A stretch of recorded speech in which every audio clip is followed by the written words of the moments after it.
कि हर नमाज पढ़ने वाला हुसैन पाक की सबील भी लगाता हो।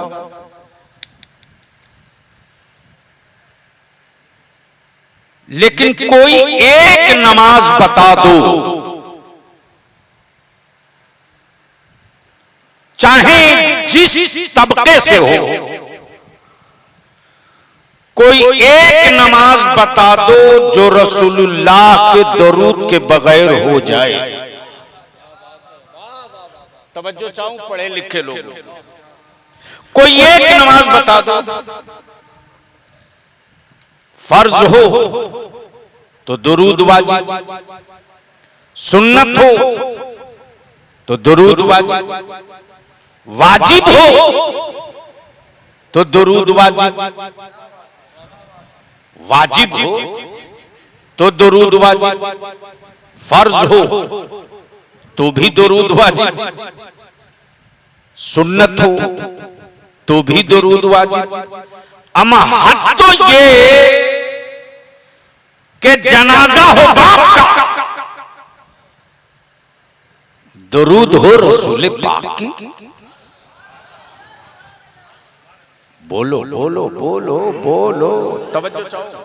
गोया क्लियर ये हो गया कि नबी कौनैन के दुरूद के बगैर जब बाप का काम नहीं चल सकता तो बगैर मुस्तफा के दुरूद के मौलाना आपका काम कैसे चलेगा? पढ़ना तो पड़ेगा। तो अब अगर याद हो तो बाबा से बुलंद पढ़ लीजिए, अल्लाहुम्मा सल्ली अला सय्यदिना मौलाना मुहम्मदिन बारिक वसल्लिम सल्लु अलैहि सलातुम व सलामन अलैका या रसूल अल्लाह। बलियाबी तकरीर भूला नहीं है, बलियाबी से तकरीर करानी पड़ती है। स्टेज रंगदार हो, सुनने वाले मस्त हों तो एक तकरीर कम से कम 10 साल न सुनी जाए तो तकरीर का क्या मतलब है? हर चैप्टर से एक नई तारीख मिले और जब जब सुनो तब तब एक अच्छी चीज निकल के आवे। ठीक है। अब बलियाबी की गुफ्तगू यहीं से दो तरह से आगे बढ़ेगी, दो तरह से। लेकिन उससे पहले मैं देवना वालों से पूछ लूं कि ये प्रोग्राम इसी साल भर होगा या अगले साल भी होगा? अरे क्लियर बोलो ना, जोर से बोलो। अगर बारिश ज्यादा होगी तब? जोर से बोलो। अगले साल भी होगा? यानी जिस तरह से आपने मस्जिद के मीनारे से गांव की पहचान बता दिया, उसी तरह से इस जलसे को इतना तारीखी बना दो कि पूरे बेगूसराय में ये खबर फैल जाए कि देवना वाले सिर्फ मस्जिद का मीनारा ही ऊंचा नहीं करते हैं बल्कि मुस्तफा के इश्क का झंडा भी बहुत ऊंचा रखते हैं। वाह। अब बड़ी अच्छी गुफ्तगू के बाद बलियाबी की गुफ्तगू का हिस्सा यहीं से शुरू हो। करबला,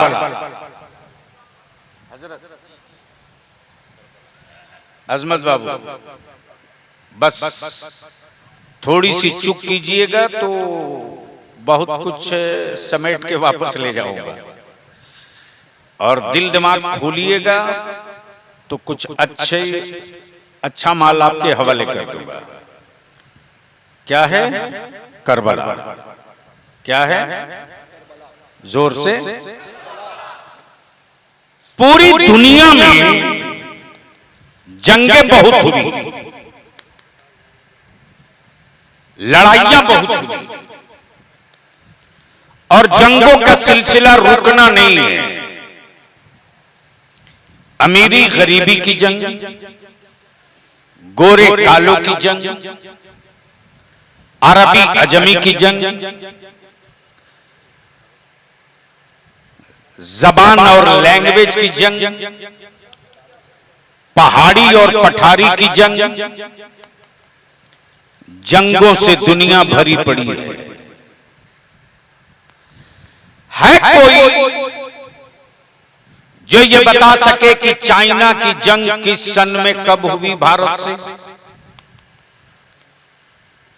शायद 100 में 1 मिले जो बता सके कि फला सन में ये जंग लड़ी गई। है कोई जो बता दे कि जो जंग हुई उस वक्त सीजन कौन था, मौसम कौन सा था? शायद 100 में 1 मिले जो बता सके। दिल लगाइएगा, ज़हन करीब कीजिएगा, दिल लगाइएगा, ज़हन करीब कीजिएगा। जमीन पर एक जंग, एक मुल्क जिसका नाम हिरोशिमा है। हिरोशिमा पर इतना बारूद गिरा था कि वो जमीन के नक्शे से गायब है।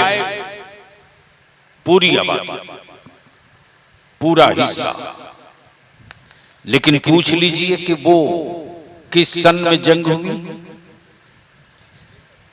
शायद 100 में 5 बता सके।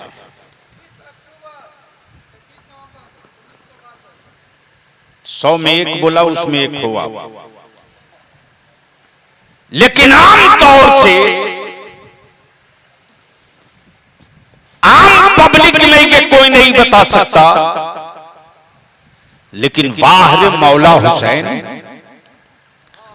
आपने कौन सी जंग लड़ी? मुद्दा क्या था? आपने कौन सी जंग लड़ी? एजेंडा क्या था? कि जंग लड़ी जाए करबला में और झंडा लहरा दिया जाए पूरी दुनिया में। आखिर इस जंग के पीछे का राज क्या था? अब लड़ने वालों का नेचर मुलाहिजा फरमा लीजिए। हर लड़ने वाला अपनी सहूलत का मैदान ढूंढता है। हर लड़ने वाला अपनी सहूलत का मैदान ढूंढता है। यानी जहां जंग में वो जा रहा है, पानी उसी के कब्जे में हो, राशन उसी के कब्जे में हो, हर तरह की सहूलत उसके कब्जे में हो, ताकि नुकसान कम हो और ज्यादा से ज्यादा जल्दी से जल्दी वो जंग जीत सके। अब दिल लगाइएगा, दिल लगाइएगा, बहुत ज़हन को करीब कीजिए तो मैं अपनी बात आप तक उतारने की कोशिश करूं। हाँ, कुछ पागल लोग हैं, पागलों से धरती खाली नहीं है, जो ये कहते हैं हुसैन हुकूमत के लिए जंग लड़ने गए थे। हुकूमत के लिए, जबकि उन अकल के कुंवरों को पता नहीं है कि जिस हुसैन के लिए जिब्राइल जन्नत से जोड़े लावे,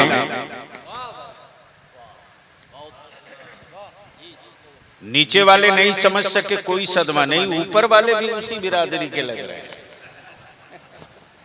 जिस हुसैन के लिए चश्मा लगाना पड़ेगा, बोल लो।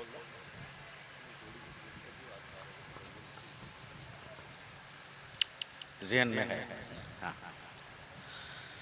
जिस हुसैन के लिए, अच्छा एक बात बताओ,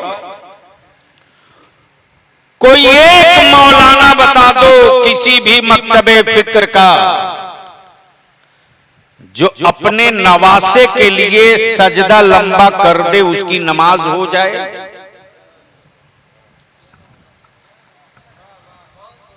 समझ बात आई? नहीं आई। मान लीजिए मुफ्ती मुश्ताक साहब सजदे में हो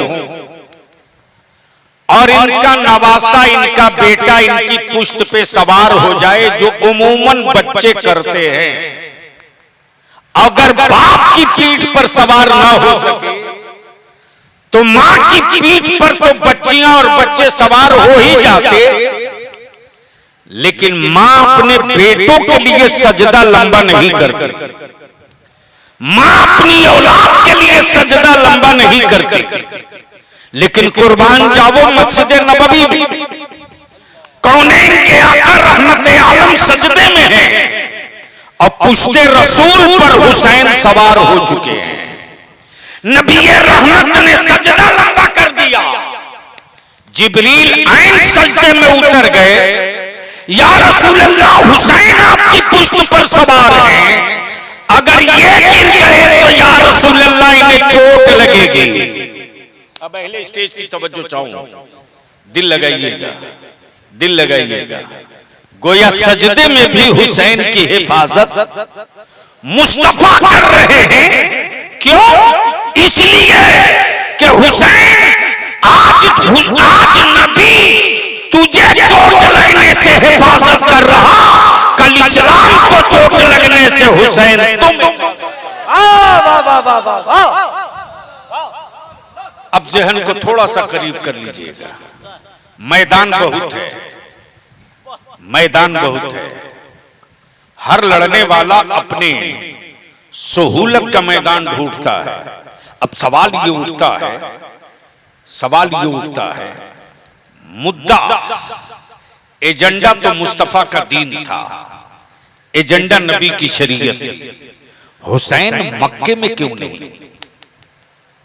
तवज्जो चाहूं, अगर समझ शरीफ में बात आ रही हो तो कभी कभी बोल लीजिए, आप लोग निकाह नहीं टूटेगा। हाँ ए बेटा, मदरसे में जाकर पढ़ना। ये बातें तुम किताब में नहीं निकाल पाओगे, बस दिल लगाइए। हुसैन सवाल काबे की अजमत का था और काबा मक्के में था। सवाल नबी की शरीयत का था, मुस्तफा का गुंबदे खजरा मदीने में था। तो हुसैन मक्का क्यों नहीं, मदीना क्यों नहीं? हुसैन मक्का क्यों नहीं, करबला क्यों? मदीना क्यों नहीं, करबला क्यों? अरफात क्यों नहीं, करबला क्यों? मुजदलफा क्यों नहीं, करबला क्यों? सवाल दीन का है तो मक्के में क्यों नहीं, करबला क्यों? क्वेश्चन, सवाल है। तो जवाब मिलेगा मौला हुसैन की तरफ से कि हर जमीन पर हर इमारत की तामीर नहीं होती। हर एक जमीन पर हर एक इमारत की तामीर नहीं होती। अब अगर मौलाना मुश्ताक साहब को कोई नदी के किनारे जमीन दे दे, 1 बीघा, कहे हजरत यहीं मदरसा बनाओ, तो हजरत मौलाना मुश्ताक साहब ने खबर भेजी हाफिज शहरियार से कि बलियाबी साहब को कह दो कि बहुत खूबसूरत प्लेस मिल गया है सिमरिया घाट के किनारे, यानी बिल्कुल पॉल्यूशन मुक्त हवा चलेगी, चारों तरफ हरियाली है। जैसे ही मैं पहुंचा, जमीन देखी, बिल्डिंग, जमीन देखी, इलाका देखा, मैंने कहा मौलाना एक मर्तबा मिट्टी चेक करा लीजिए। गौर से सुने उलमाए कराम, क्या कहा? मिट्टी चेक करा लीजिए। इसलिए कि पैर रखने के बाद मुझे महसूस हो रहा कि यहां की मिट्टी दलदल है, और जितनी ऊंची इमारत हो उतनी ही मजबूत मिट्टी भी होनी चाहिए। हुसैन मक्का क्यों नहीं, करबला क्यों? हुसैन मदीना क्यों नहीं, करबला क्यों? हुसैन अरफात क्यों नहीं, करबला क्यों? तो जवाब मिलेगा करबला मोहल्ला से मौला हुसैन का, इस्लाम से ऊंची कोई इमारत नहीं होगी तो करबला से मजबूत कोई मिट्टी भी नहीं होगी। इसलिए कि दुनिया की इमारतों की मिट्टी की जांच कंप्यूटर ने किया है, करबला की मिट्टी का सिलेक्शन मदीने वाले मुस्तफा ने किया है। जिब्रील मिट्टी लेकर आए हैं मुस्तफा की बारगाह। गोया कंप्यूटर पैदा नहीं हुआ था, जमीन और एग्रीकल्चर के स्पॉट पैदा नहीं हुए थे, लेकिन निगाहे नबूवत देख रही थी कि इस्लाम की इमारत को तोड़ने के लिए कलमा पढ़कर कभी यहूदियत की शक्ल में, कभी मजूसियत की शक्ल में, कभी नसरानियत की शक्ल में, कभी बदअकीदों की शक्ल में। जब ये जत्था और जमात निकलेगी तो बज़ाहिर कलमा भी होगा, कुरान की तिलावत भी होगी, पेशानी पर सजदे का निशान भी होगा, लेकिन वो इस्लाम की बुनियाद हिलाने वाले होंगे। इसलिए हुसैन तुम ऐसी दीन की तामीर कर दो, ऐसी दीन की तामीर कर दो कि यजीदियत का ज़लज़ला आवे, ठहर जाए, इस्लाम की इमारत सलामत रहे। सुभान अल्लाह, वाह वाह वाह। पूरी ताकत लग गई राफजियत को फैलाने में। आज बहुत सारे पागल पैदा ले लिए हैं मौला अली के बेटों के नाम पर, शहजादों के नाम पर। ये 5-5 अंगूठियां पहन करके हाथ में कड़ा डालकर भाषण देने वालों, मौला हुसैन की शहादत खानदान के लिए नहीं, मुस्तफा की शरीयत के लिए। बेशक। और एक बात याद कर लेना, अब बलियाबी की तरफ से इजाजत नहीं, गुजारिश है, हुसैन का आशिक कभी शराबी नहीं हो सकता। हुसैनी कभी शराबी नहीं हो सकता। मौला हुसैन के नाम पर अगर किसी के मुंह से शराब की बदबू और झंडा दिखे, धक्के मार के उसको बाहर कर देना अपनी जमात से, और साफ कह देना कि हुसैनी कभी शराबी नहीं हो सकता। भाड़े की फौज से जंग नहीं जीती जा सकती, ये सिद्ध कर दिया करबला के 72 में। भाड़े की फौज से जंग नहीं जीती जा सकती, ये साबित कर दिया करबला के मेरे मौला हुसैन ने। अब दिल लगाइए और जरा सा जहन को करीब कीजिए। मक्का बोल दीजिए, सुभान अल्लाह। अरे बोलो भाई। अच्छा एक बार स्टेज वाले बोल दीजिए, सुभान अल्लाह। अब समझ में बात आई कि भारत में गूंगे क्यों बोल रहे हैं।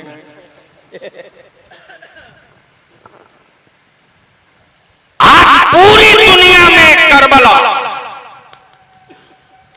और माफ करना मुसलमानों, सिर्फ हुसैन तेरे नहीं है। ये ठीका लेना बंद करो कि मौला हुसैन सिर्फ तेरे हैं। जो उनसे सच्ची मोहब्बत करे उन सबके हुसैन हैं। बेशक। सुभान। तारीख का पन्ना पलट दूं तो होश पलट जाएंगे। हजरत, इसी बनारस से आगे जो आज का शहर जौनपुर है,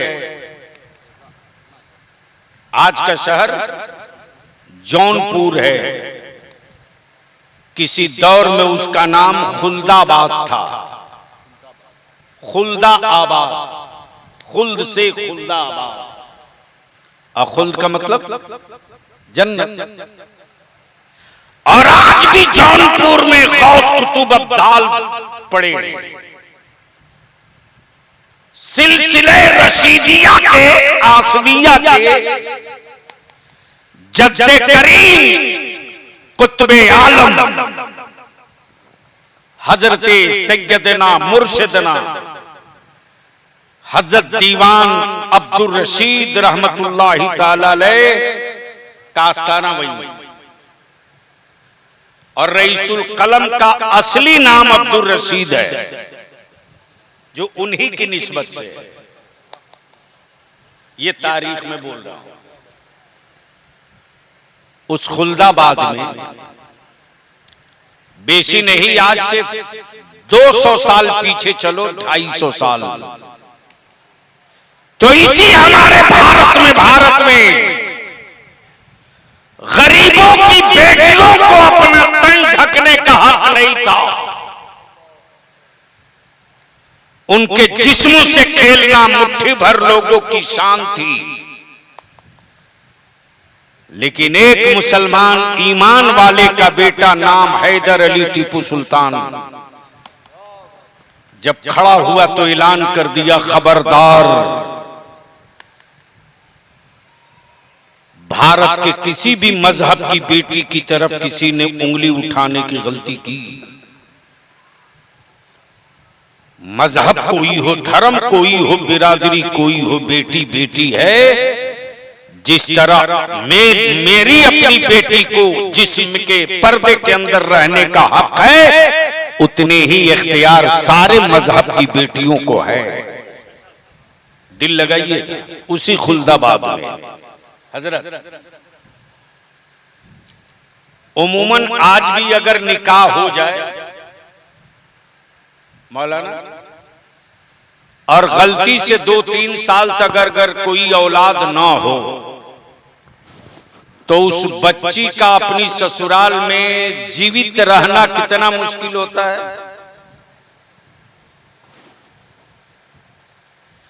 यानी 3 साल हो गया कोई औलाद नहीं हुई, तो सास इतना नाश कर देती है उस बच्ची का, सीधे बोलने लगती है ये बांझ है, मेरे बेटे की तकदीर फूट गई, किस्मत बर्बाद हो गई, इस बांझ से शादी हो गई। बोलो सही है कि गलत? अरे बोलो ना, जोर से बोलो।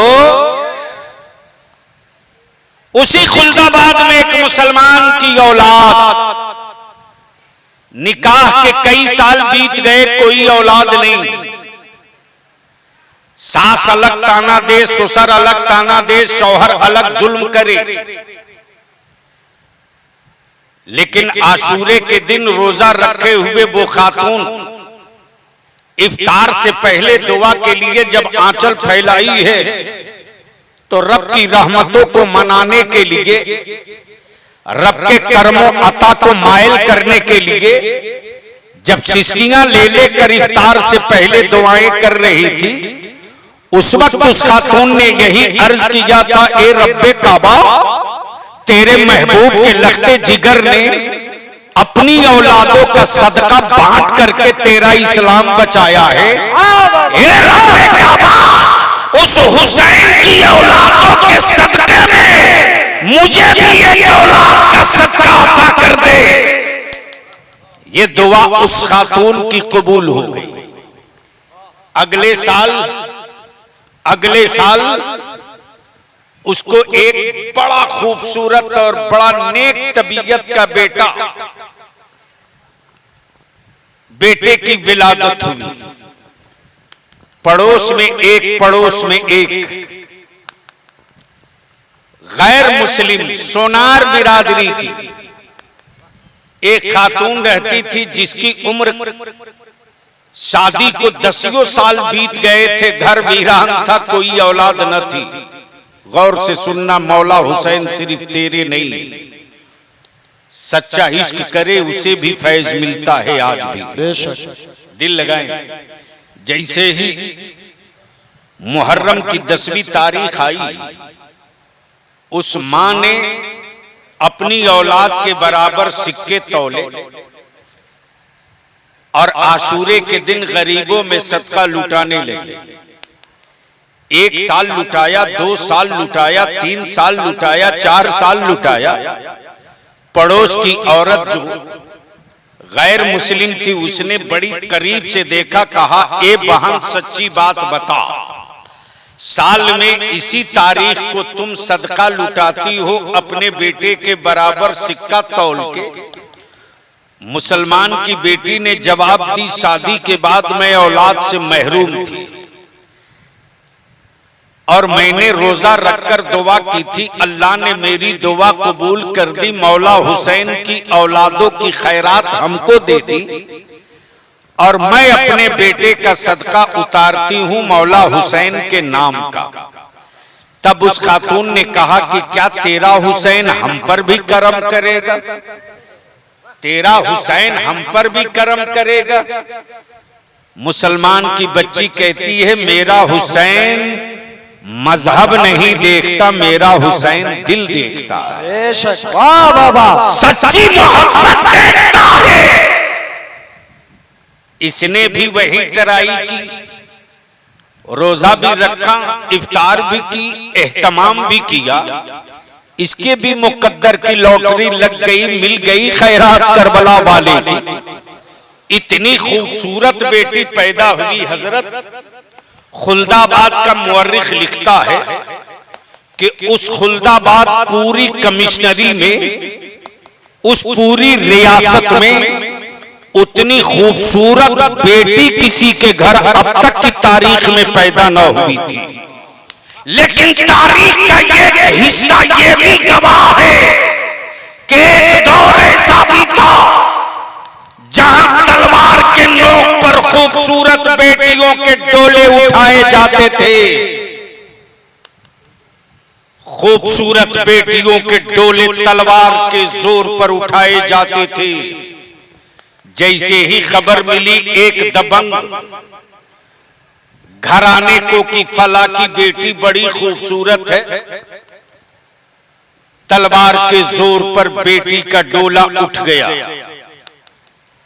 और जब डोला उठा है, कहार लेकर चलने लगे तो चंद कहार, और उस दौर में पालकी में सफर होता था दूल्हे और दुल्हन का। एक ही पालकी में दुल्हन भी दूल्हा भी। आबादी से जैसे ही पालकी बाहर आई, ताकतवरों ने, शहजोरों ने तलवार की नोक पर पालकी रोक दी। पहले पालकी से लड़के को निकाला, रस्सियों में बांध दिया और बांधकर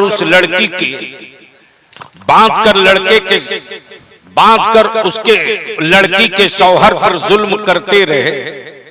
जब बच्ची को यकीन हो गया कि मेरी मांग का सिंदूर उजड़ने वाला है, अब मैं वक्त से पहले ही बेवा बन जाऊंगी, उस वक्त उस बच्ची को अपने मां के आंगन के बचपने की तरबियत याद है।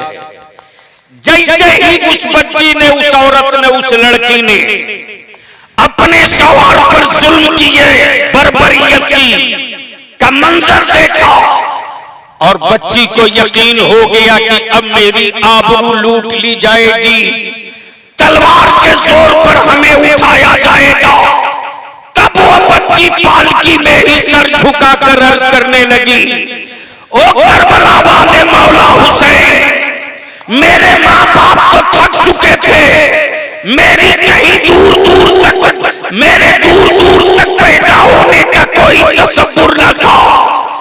गम इसका हमें नहीं है कि लोग मेरी आबरू लूट लेंगे, गम तो मुझे इस बात का है कि कल कोई ये न कह दे कि मौला हुसैन का सदका था।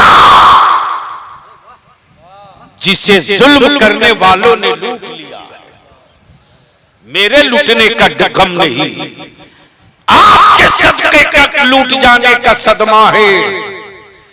मुअर्रिख लिखता है कि चंद लम्हे न बीते थे कि बड़ी जोर का तूफान उठा, बड़ी जोर का तूफान उठा, और उस तूफान का आलम ये कि दरख्त जड़ों से उखड़ गए थे। अचानक बच्ची ने थमते हुए तूफान को देखकर पर्दा खसकाया है तो देखा रस्सियों में बंधा हुआ उसका शौहर हाथ हिला रहा और कई लाशें जमीन पर बिखरी पड़ी हैं। बच्ची हिम्मत करके बाहर निकली, अपने शौहर की रस्सियों को खोला, इधर बच्ची उधर बच्ची रस्सियां खोल रही और रस्सियों में बंधा हुआ उसका शौहर कह रहा है, ए मौला हुसैन के खैरात हो तुम मेरी बीवी बाद में हो, मौला हुसैन की अमानत हो तुम, सदके में पैदा तुम जरूर हुई हो हुसैन के, लेकिन तूने हुसैन को देखा नहीं है। आज मैंने अपनी आंखों से उस मौला हुसैन को देखा।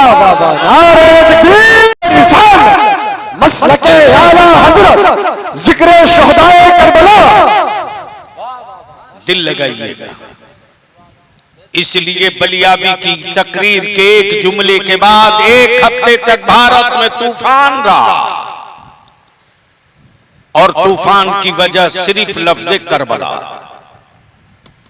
लफ्ज़े करबला, करबला की एक पहचान है सब्र की, दूसरी पहचान है जुल्म की, एक पहचान है प्यास की, दूसरी पहचान है पानी बंद करने की।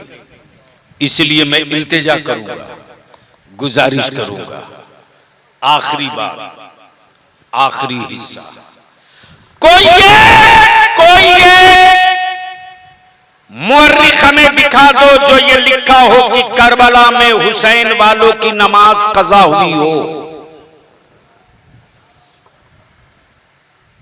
कोई एक दिखा दो। जुलूस का मतलब ये नहीं कि जोहर गायब हो जाए, याद हुसैन का मतलब ये नहीं कि असर मगरिब ऐसा गायब हो जाए। नमाज के बगैर करबला अधूरा है और हुसैन के बगैर सजदा अधूरा है। गोया सजदों के मुहाफिज का नाम हुसैन है और हुसैन के सब्र का नाम अमन और शांति है। इसलिए मैं इल्तिजा करूंगा कि आपके पास पड़ोस में कोई कितना ही भड़काऊ बात बोले, उससे टेंशन में मत आना। बस यूं समझना ये गंदी हवा है, गुजर जाएगी। ये गंदी हवा है, गुजर जाएगी। हम मुस्तकिल खुशबू है, ठहरे रहेंगे। आंधियों की उम्र लंबी नहीं होती। अमन को, शांति को, सद्भाव को, मोहब्बत को कभी भी किसी भी हाल में कमजोर मत होने देना।